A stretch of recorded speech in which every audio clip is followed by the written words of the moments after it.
السلام عليكم ورحمة الله وبركاته. جرجرتو كبنيمتوتا في جالتمتوتا كيا وروني يوتيوب جالان نور دفتني فكسمس وروني تيك توك جالت ارغمتنيس هندمتي كسانو اكادا هر برنودا ديكوسي قبدي سنيف دفجرا اكادا تي وانتوتا وان اكناتي وروني يوتيوب وان غرغرا برسيسني باe برنوني كي كاكم باe بهس جدي يادا نموني كونس يو بيتن وماركون قبو سنجدا وانتوتا كتيا فكنيا فتام اكن ار اوفوتنا tuni kanaan fayyadamuun gonkoma gaarii miti jechuudha. Fakkeenyaaf tuni akkana gochuun baay'ee karaa namatti fudhatti jechuudha.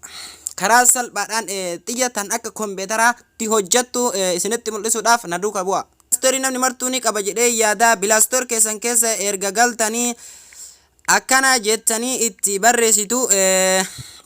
Akkana jettanii erga itti barreessitanii isinii dhufaa jechuudha. Akkana jettanii erga itti barreessitanii search itti gootanii jechuudha. Search erga itti gootanii akkatti isinii dhufti jechuudha. Xiyyi tan akka kompiitaraatti dalaydu akkatti ol isinii yaati. Fakkeenyaaf tunis ni jirti. Tafeetanirra dhaachuu ni dandeessanii jechuudha. Tana keessa taniin itti fayyadamaa jiru tan karaa salphatti hojjettu tan iimeelii nama hin gaafanne gariin isii iimeelii nama gaafachuun malti isinii hin mul'isa isiniin jedha na hordofa. Kuno ani waan duraan gabbufadhee jiruuf akkanatti naafiddi asirraa jammarraa jechuudha. Isin immoo gana install jedhi gadi buufadhu isinin jetti an amma fakkeenyaaf waan gabbufadhee jiruuf asumarraa jammarraa jechuudha. Open jedhee keessa seenaa na hordofa.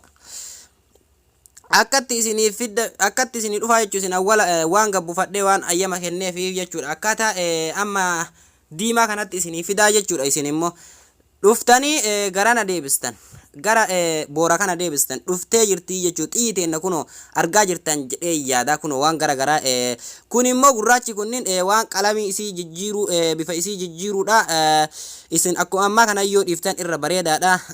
Fakkeenyaaf isin mul'isaa na wajjin tura xiyya isii jijjiiruudhaa fi galarii isii kuno jijjiiramteerti jechuudha. Jijjiiramteerti jechuudha. Akkuma argaa jirtan kana asillee dhooftanii tabarbaadan irratti bazawee deeffachuu ni dandeessanii jechuudha.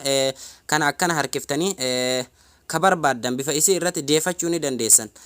Fakkeenya boora taateerti jechuudha. Warroonni waa barsiisan baay'ee xiyyituun baay'ee barbaachiftuudha jedhee yaada. Maaliif gana kana fayyadamurra gana kana bakka kana tuqi jechuurra tanaan fayyadamutu irra gaariidha. Chanaal jala erga seentanii tulluu show jettanii itti barreessitanii bakka search jettu tanatti